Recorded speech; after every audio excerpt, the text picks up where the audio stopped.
This is the X80 Proto, and I think for this video I need to rename it I Buy Cars So You Don't Have To. So let's get into it. This is on offer this week at 40% off, so that brings it down from its original price, and I can't even say it without laughing, of 2.7 million, and that brings it down to 1.6.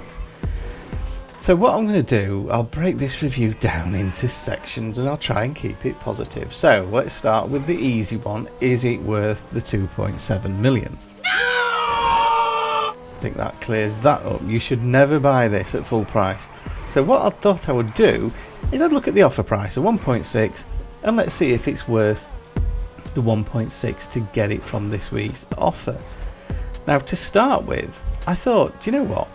Because I was so unimpressed by this car, I thought I'll have a look through the list and see what other cars you could get and see how many of those were better than this one.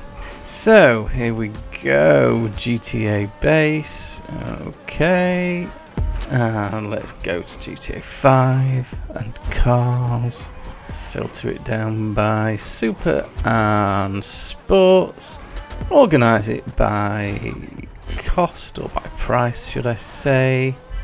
There we go. Right, let's have a look. Where does it sit? So it's there at 2.7. Let's have a look. Okay, so no, they're all better, and they're all better, they're all better. That one, those two are a bit rubbish. So yeah, the Panther and the Morgan, yeah. So yeah, it's definitely going to be quicker to go through this list and point out all the ones that aren't better, because it's a much shorter list. Almost every car you can get for 1.7 million is better than this in some way. So let's have a look at the good stuff. So the looks, well, yeah, the dramatics based on the Ferrari F80 concept, which was a pretty cool looking thing. This is a reasonable reimagining of that. It's a bit sharper, it's a bit more angular, but it's still, you know, a pretty dramatic, reasonable looking car. Other positives, these aero flaps are kind of cool. I'm not entirely sure if they do anything, but yeah, they kind of look alright, so that's nice. Speed wise, it does have a decent top speed, not an amazing one, but you know, pretty good. And that's it for the positives. So now let's look at the negatives, and they don't end at the price.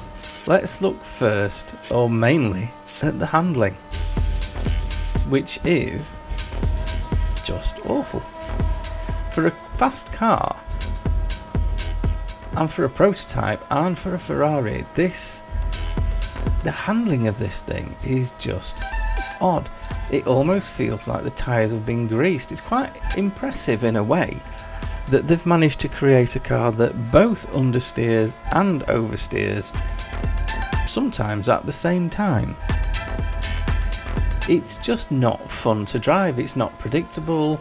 It's not particularly controllable. I can imagine that in certain races you can probably do okay with this because the top speed is pretty reasonable, and I suppose if you get the hang of it you could do a decent lap, but it's just not fun. And especially for this amount of money, if you bought this at full price, I imagine you were bitterly disappointed when you first got to drive it. So what are my recommendations for this? This is definitely one to miss. Absolutely one to miss. Unless you just... I will give it that. I will say, you know, it's not a bad looking car. If you just want something that looks like this, then it's probably worth a punt. But if you want something that looks as dramatic as this, you can go for the Tesseract, which is even more dramatic and still drives reasonably well. Or if you want something that looks dramatic and is actually a good drive and is fast, then you've got the Wagner. That would be a superb choice. But if you're looking to pick something up out of this week's offers before the new DLC drops, I would say you want to be looking at the X80. I reviewed that a couple of weeks ago and I think that is a fabulous car. Just be careful what you do with the suspension, because if you go too low it ruins it. But yeah, from this week I think this is a hard pass. I would go for the X80 every time, and here's the time this one managed to do. here's where it sits on the lap board. So I hope that's useful.